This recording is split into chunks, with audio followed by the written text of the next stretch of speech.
over the entire experiment. So you've got my phone camera, the ball with the tack on, and in the far distance on the bottom of the window ledge, you can just see a little bit of white. That's another tack with a bit of white paper. Now what happens is I introduce refraction. I introduce a lens between paper. Now what happens is I introduce refraction. I introduce a lens between the ball and the camera, and we'll see it come down, and you can see the tack. You can see the geometric horizon, and as I change the refraction, you can see way beyond. And in fact, you can see the white paper behind it. I'm asking you. You say that the lens didn't have line of sight, but in 2 feet, we've showed you just in a garage, 100 feet. We have opened a garage door and showed you atmospheric effects with actual atmosphere. Okay, let me address that. James, can I screen share, please? Yep. Thank you. By the way, I went to Chicago at that very place, and I asked all the locals, and they said you see it 3 or 4 times a week. So why would you say you never? Not all the time. Not all the time. You said you barely ever see it. Well, I'm just going to screen share you, Austin. Austin, I've been there. I know you see it all the time. Austin, our hands up say I could be wrong about the frequency, but the point is you don't always see the same because the atmosphere changes. Yeah, Flat Earth doesn't deny that. So cool story. So what we've got Cool here story, again, bro. What we've got here again from the beginning of the debate. Yeah, there we go. So we're coming up on the screen now.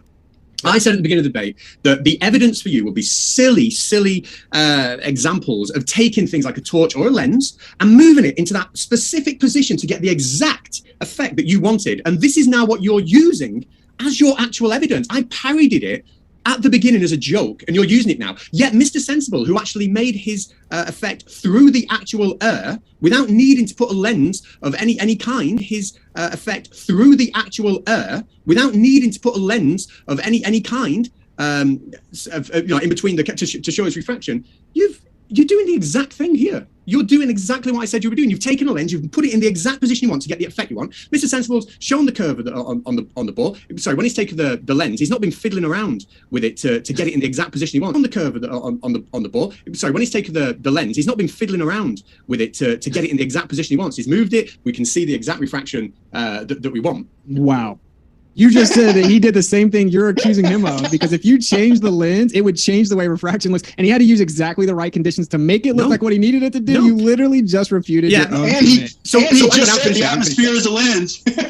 No, I didn't say the atmosphere is a lens. Sorry, I haven't finished all yet. This is bad. I think I got slightly ahead of myself. Beginning example there. You took it and you maneuvered it. You maneuvered it specifically into the position that you needed to be to get that exact view that you needed. And you're using that as evidence of things disappearing bottom up. Like Mr. Sensible just did. No, Mr. Sensible didn't do anything of the sort to show that things vanished bottom up. He literally just did, dude. I've not finished, but Mr. Sensible had his ball out, he had his nail on the balloon, and he's taken just a lens and he's just wafted it in any old position. He's not deliberately manipulated it to get the exact view he's wanted. He's put it down and he's shown something ever so slightly different. He's shown that refraction can cause a big effect. He's shown that he can do exactly what you're doing over the other side of a ball. However, only when it's in the perfect position, though, right? However, what Mr. Sensible isn't doing with that, however, Mr. Sensible is not doing with that, is claiming that we can use a lens here to make things disappear from the bottom up, which is what you're doing with your lens.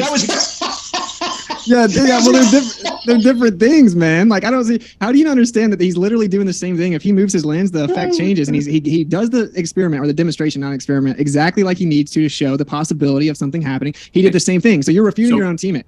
You've taken a lens and you put it in position in front of that skyline and not seen what you want to see. So then you've maneuvered it specifically in position to get exactly what you want to see and said, oh, there you go. That comports to what the atmosphere is. That's what you've done. But look at what Mr. Sensible is doing here. Using a magnifying glass, which is literally what Brian was showing, the same effect.